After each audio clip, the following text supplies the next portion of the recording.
Ang paboritong almusal ng mga bata, kapag may orange juice pa na kasama, karaniwan ng pampabusog. Hang alin?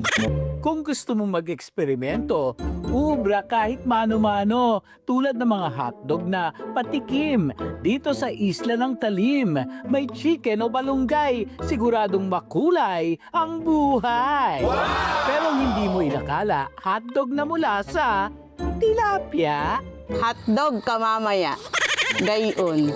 Ang pasimuno nitong ulam, ang wais na si Mami Sam. Kaya para sa mga wais na misis, ituturo niya ito ng mabilis. Gagawin natin dito, ibo-boneless muna natin.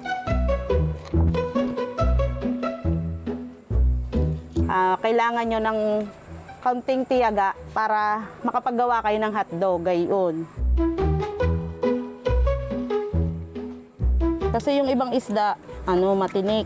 Ang mga bata, gusto-gusto talaga ng hotdog. Ngayon, naisip ko na yung mga processed food, di mo alam kung anong tinitimpla. Ngayon, pag nagsarili ka ng gawa ng hotdog, alam mo yung tinitimpla mo, alam mo yung healthy para sa mga anak mo. Siguradong mapapakain si Bunso kung umaayaw sa gulay lalo. Lagyan natin ng asin to para mabawas-bawasan yung lansa ng tilapia. Pero ito yung isda na masasabi ko na hindi naman masyadong malansa. Kaya ito yung napili ko na gawing hotdog.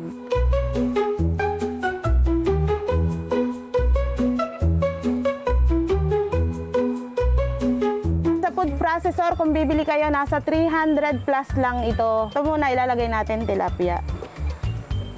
Meron tayo ditong asin, onion powder at asukal. Paprika, garlic powder, at white pepper. Tablespoon na cornstarch. Liquid seasoning, mantika. Isang itlog. Ayan, nilalagyan ko ng malunggay itong aking hotdog kasi ang anak ko talaga hindi kumakain ng malunggay. Ito lang unahin yung tadtarin kasabay na yung malunggay. Yun. At syempre ang pangpasarap, ang ating keso. Ayan, sa paglalagay ng keso, alalay lang siya kasi meron na siyang alat.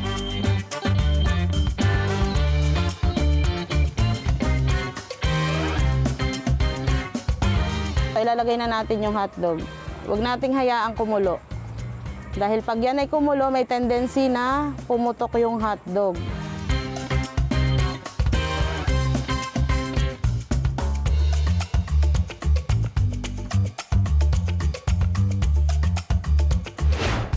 Ayan mga mi, luto na itong ating fish dog. Sa panahon ng mga instant, proseso pa rin ang important. Para payak na buhay ay sumapat. Kaunting diskarte lang ang katapat. Para mga pagkain sa hapagkainan, mas masarap kapag niluto ng dahan-dahan.